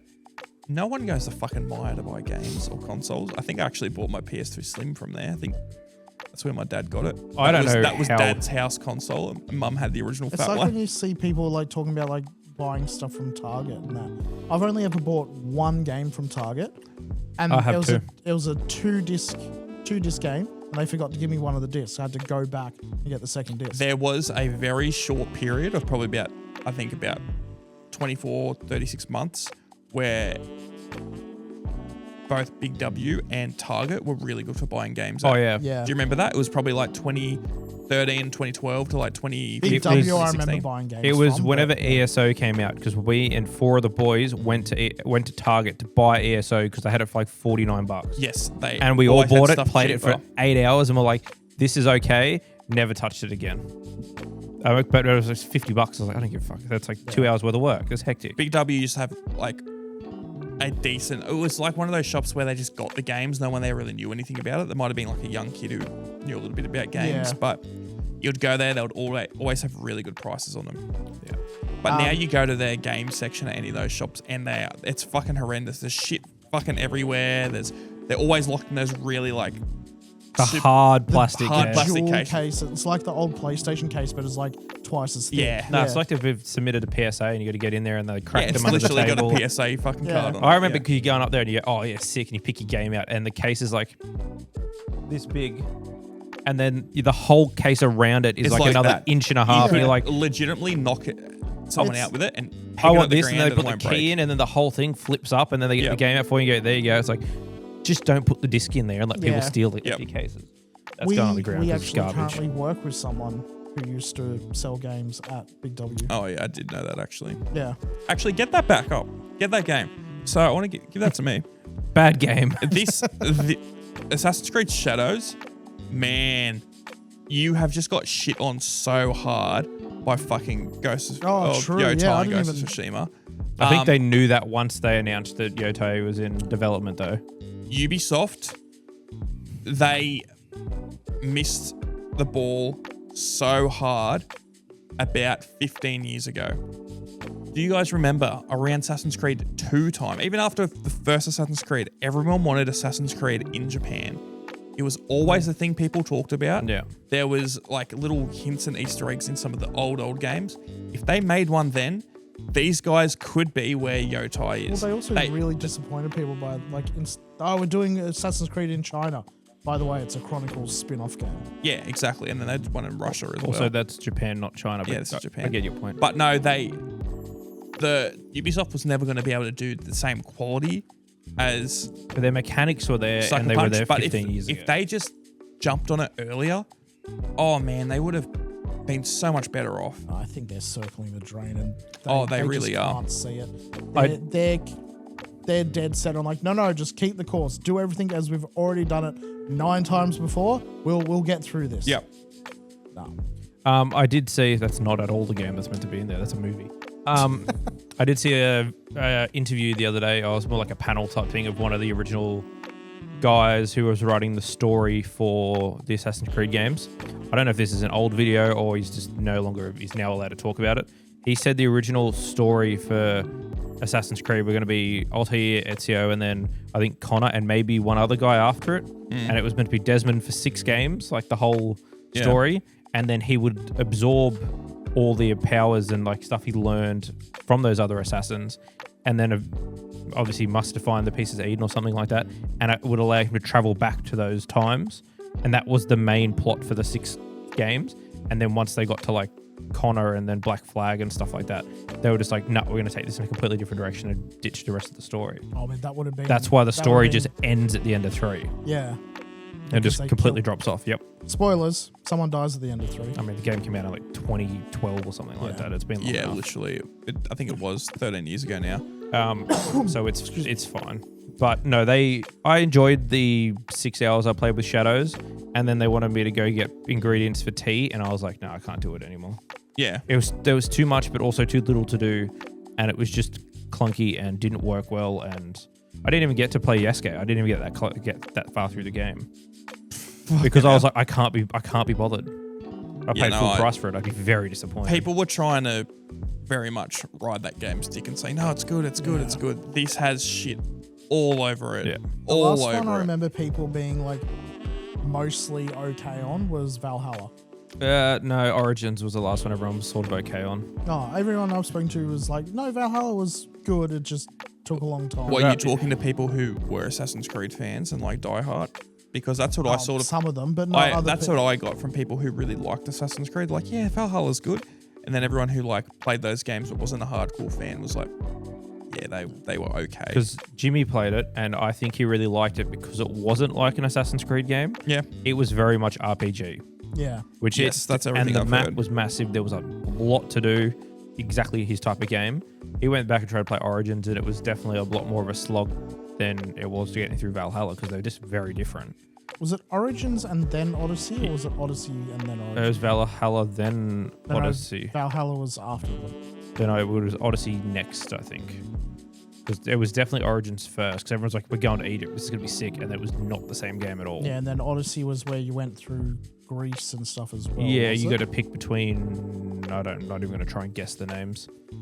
But I think it's the canon. Oh no, you are right. Odyssey is after.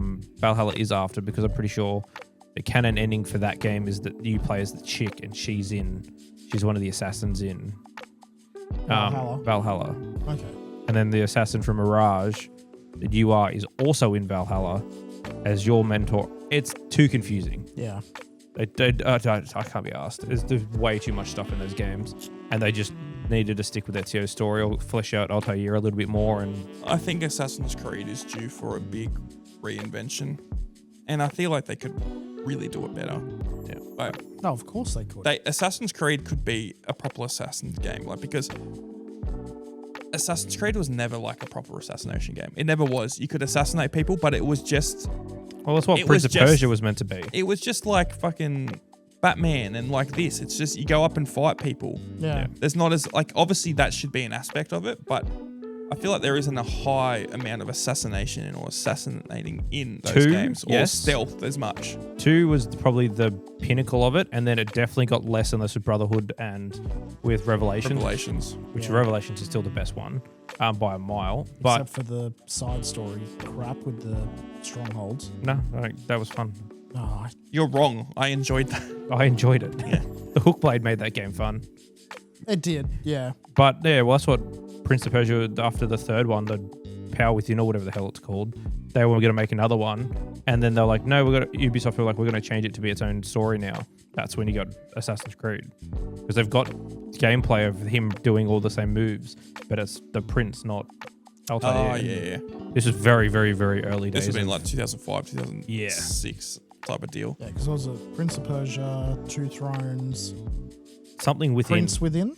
Yeah, something like that. And then they did all those other little spin-offs. I feel Assassin's Creed could probably come back, but they need to change mediums. Because I think they could do some really cool anthology stuff if they did like different time periods in different art styles. Say they did similar to like how they do Love, Death and Robots and that sort of thing. Oh, you mean like actually change mediums completely, go like film or TV. Or they get the guys who did Castlevania to do a series, which I think Netflix are doing a series. They could do something cool like that. I don't know how much of the outside of the anime stuff you do, or you just focus it actually on the assassins. Yeah, I mean, like Assassin's Creed could be good. I feel like if they did a mashup between Assassin's Creed and Watch Dogs, I think that'd do okay. How? Yeah, what the fuck are you talking about? Okay, Assassin's Creed, but more focused on the modern day stuff. Oh, where like it's a modern Abstergo versus the assassins. But there's like it's the modern day. You're not going to all be just like, okay, we're going to sneak into blah, blah, blah. No, you'd be hacking your way through areas and everything. I'm into the mainframe. Into the mainframe. I did see a trailer the other day for something that's quite cool that Netflix are doing. It's a Splinter Cell show, animated. That would be cool. It comes out like it's either this week or next week. I didn't know that. Yeah, it looks very cool. So is it Sam Fisher? I don't know. I kind of stopped watching it because I want to just watch the whole thing. If it's Sam Fisher and it's Michael Ironside playing him, hectic. Look. He does a really good job as Sam Fisher. I only played a couple of the Splinter Cell games. The one I liked the most was the least Splinter Cell-ish one. It was Conviction, which was the one where it was very like linear. You go through missions, like it's not as... It's way more action-based. Is that the one where he's a fugitive? Yes. Yeah. It was a really fun game. I think it had a cool, nice story in it. It reminds me a lot of Hitman Absolution, where it is the same game, but they made it really linear. Yeah. I loved Hitman Absolution, but the open world ones are miles better. Same thing with Splinter Cell Conviction. Great game, but I really wish that game had a resurgence. Like I want more stealth action games coming back, which Kojima did properly announce his new stealth espionage action game, which was what is it? I need to look it up. Kojima new game. While you look that up, I did look up Splinter Cell. It's called Death Watch. Yep. It's not that guy you said. It's Liev Schreiber. Don't know who that is. The guy who plays this guy. I don't know who this guy is. You're not showing me. Oh, but is it Sam Fisher? It is Sam Fisher, yeah. Okay. Michael Ironside is getting old though. He's like in his 80s or something. Yeah. It looks pretty, like I've got some of the screenshots here look pretty good. It's it says that Ubisoft had some thing for some guardrails for Netflix when they made the show, and it was like love the character, respect the IP, and then just let them do whatever they want. So hopefully it's good. I'm sorry. Ubisoft said love the character, respect the IP. Yep. With what they've done to their own IPs over the last 10 years. I get why they've done that, because this is one of their ones that hasn't been vandalized. Yeah. Because it looks like the guy who's in charge of the direction also worked on the Falcon and Winter Soldier, so he goes, they're very restrictive over there. And he also did parts of the John Wick franchise. Okay. So hopefully, Derek Kolstad. So hopefully it's pretty good. But it takes place years after the events of the games with an older Sam Fisher. Okay, that could be cool. Yeah. The new Kojima game is called Fizzant. It's basically, it's just his new. I think he wants to go back and do a Metal Gear style game without it being Metal Gear. No release date or anything on that. I think they'd announced it, or just like quietly said it in like a blog post months ago or something. But at Kojima's big press conference thing he had like a few weeks ago now, he fully announced it. Didn't say much, but they think the leading rumor is the person playing the main character is Robert Pattinson. That'd be cool. Yes, I think it would be very cool. What's that new Konami game that's coming out? Now, when I mentioned last week that I said it was Kojima, but I just saw like a snippet of it. I don't know. It wasn't the other one that was listed on there for Xbox, CD or whatever it was. No, that's OD, and that's all. That was Kojima OD, Production sorry. Games. New game. I don't know. I think it's Yu-Gi-Oh. No. It'd be cool if they did a really good Yu-Gi-Oh game. They have. Which one? Was it the mobile one? The mobile one's really good. I don't know. I'll have a look and see. I can't remember what it was called. I think it was Konami, but I could be wrong. I don't think so. Yeah, I don't know what you're talking about. I don't know. They've only really had a couple of good games recently, and both Silent Hill F and Metal Gear Solid Delta Snake Eater all coming out within a month and a half of each other. Yeah, it's kind of crazy. Yeah, two big hitters. I think they will both. I don't think Metal Gear Solid Snake Eater, Delta Snake Eater will be in the running for Game of the Year. I think it'll probably win something. They need a whole new category of just like best new re-release or remake and have that as its own goddamn thing. Yep. That's all we're getting. And I mean, if we have another remake or whatever in the Game of the Year category this year, I'm going to be very disappointed. I think that's what Konami's doing now. I think they're going to basically turn into random little games and then rehashing Metal Gear and Silent Hill. Yeah, they're just doing what Nintendo does and just live on nostalgia. That these are done properly. Yeah. Are they though? I mean, like the last 3 games they've made, so like big ones, Silent Hill 2, Silent Hill F, and Metal Gear Solid Delta Snake Eater have all had amazing responses. I agree with you. Would you give all of that praise to, like, let's take Silent Hill 2, for example. Would you give all of that praise to Konami, or would you give it to Bloober Team? Oh, it's the Bloober Team, but the thing is that the good thing I think Konami's doing is they're realizing, hey, let's give this to someone who's passionate and knows what they're doing, which honestly, Bloober Team didn't have the world's best track record. They had some horror games that were good, but not that style at all. And they let them do what they wanted with it, and they did a good job. Yeah. So, I mean, like, I think Silent Hill F was internal, but Metal Gear Solid Delta Snake Eater was also external, and they let that go, and I think that's good on them. They're not holding onto their IP. Which is what my point was more about. It's like, do Nintendo do all their stuff in-house? No, they usually do, yeah. That's probably some of the issue why we're getting just slop for the Switch. Yeah, and they need to outsource and be like, you're making a game for the Switch, rather than going to Bethesda and be like, we'll pay you whatever you want, get Skyrim to run on our console. They need to just give it to different companies or different studios and let them work. It's exactly what they did with the Oblivion remaster. Yep. Or remaster. They just like, here you go. We're going to focus on our own shit. This is a game people want again. Give us that. Yep. Take as long as you need. Exactly. And then they split the profits. They get 60-40, do whatever they need to do. A lot of creative control in certain ways. I mean, like Metal Gear Solid Delta Snake Eater is pretty much the same game, but they've modernized it and done some cool things. Silent Hill 2 is very different in a lot of ways. And they did a great job with it. So I think it's a good step. As someone who was a professional Konami hater, I'm happy what they're doing recently. They're not making pachinko machines non-stop, which is good. So take that, Nintendo. Take that, Nintendo. Nintendo, more like Nintendo. Don't suck a dick. Mine was a little bit more rhymes. friendly. Fuck you, yeah, Nintendo. Take that, Sonic. Sega does what Nintendo don't, and Sega's releasing some cool games. I'm going to look more into that. Sonic. I don't, definitely not Sega, but I want to look into that Digimon game a little bit. Quickly, I mean, just before we'll wrap up in a sec, but Sega did announce a few new games coming out. They also had Sonic come out recently, but they're doing Yakuza Kiwami 3, which is hectic. For people who haven't played Yakuza, definitely jump on those Kiwami games. They're so good. Are they the ones that like it's a darker theme as well? No, it's just they remade them, but complete. So, like Yakuza 1 and 2 were like they controlled completely different to the other ones. So when they made Yakuza Kiwami, which is the remake of the first game, like everything's remade. It's basically a completely different game. So much better. Great game.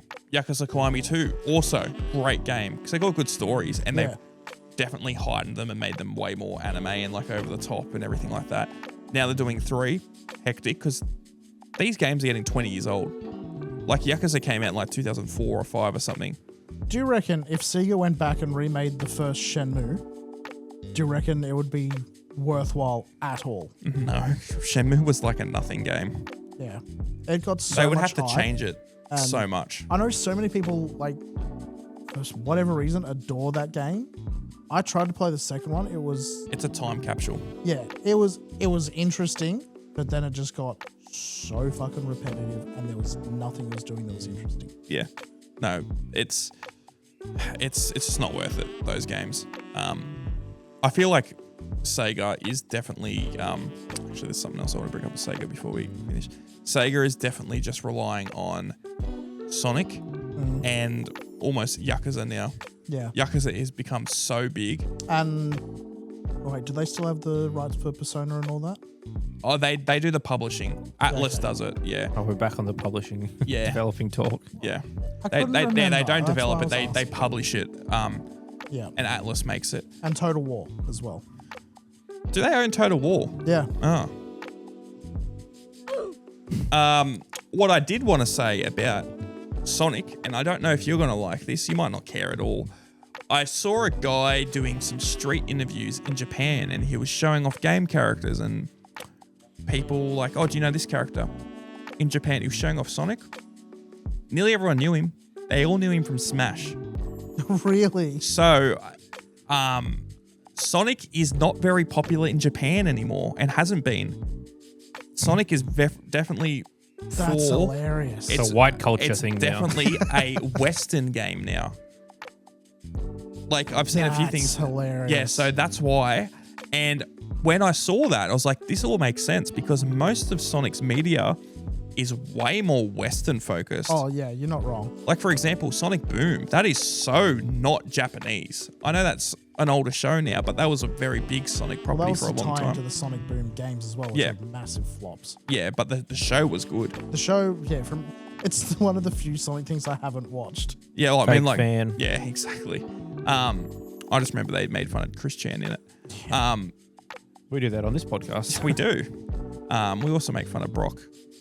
You do. But no, I just thought that was funny. Just that Yeah. Sonic is just not as popular in Japan anymore. It would also explain, like, I mean, it might just be because we are the Western culture and so we get the different adverts. It might also explain why all of the sort of crossover marketing stuff, we don't really see any Japanese crossover events or anything. It's all stuff like, oh, we're crossing over with Puma and McLaren and all this Yeah, other you stuff. mean like the actual, like the, Actual, Brands. what's the word we're looking for here? collaborations. Oh, that's the one. Yeah. Yeah, the McLaren Sonic collab was a bit it's a bit odd. I mean, they are currently the quickest car team in the world because they won the championship the other day. Still salty about that, but It's hated in Japan. Why isn't Sonic popular in Japan? Sonic game isn't popular in Japan. Well, there hasn't been a good one in a very long time. You bite your tongue, sir. No. That's Yeah, probably I because mean- Sonic was made to appeal towards the Western market. Hence why the fan base is mainly in North America and Europe, which I don't disagree with. It definitely is a way more Yeah. Western-based thing. I don't think I've ever heard Sonic in Japanese. Neither. I remember a lot of the old adverts had him in Japanese. Cool. Never saw them. Fair. You weren't alive, so I do actually remember some Sonic adverts, and it was for the McDonald's toys that had the little Yep. racing game ones. Remember I was- that? they were 2004? obviously they were all in English. yeah, same point. I saw those. Didn't see any ones for the games. I couldn't even tell you how I got Sonic Advance 3. I just had it at some point. Yeah, no, just talking. I'm seeing some comments. It's just on Reddit, but talking about how Sonic's just slowly dipped up over time. Yeah. Which Does Japan still like Mario? Yeah. I mean, like they've got like Nintendo World and things like that. Yeah. I don't think Mario's ever been like super duper popular. It's just been there and a good Yeah. game. Like who's being like my favorite game character is Mario because I love his personality. It's a me. Yahoo! I have a feeling it would be more that like Nintendo's popular over there and it's just Mario's the face of Nintendo. Mario is the Mickey Mouse of Nintendo. Oh, yeah. It's just he's just the poster child, and they do stuff with him. Yeah, they except don't know what to do. Kind of screwed over the voice actor now. He's Charles now just- Martinet. Yeah, he's just now a spokesperson sort of thing rather than. the Sonic, the Mario ambassador or something like that. Yeah. It literally is. He's got a seat at the UN. Yeah. He's got the Mario seat. All right. Well, I mean, I think at that, we're at about an hour and 40 minutes. So, Brock, is there anything you want to say? We will save it there. All right. See you guys. Bye. Bye. Ah.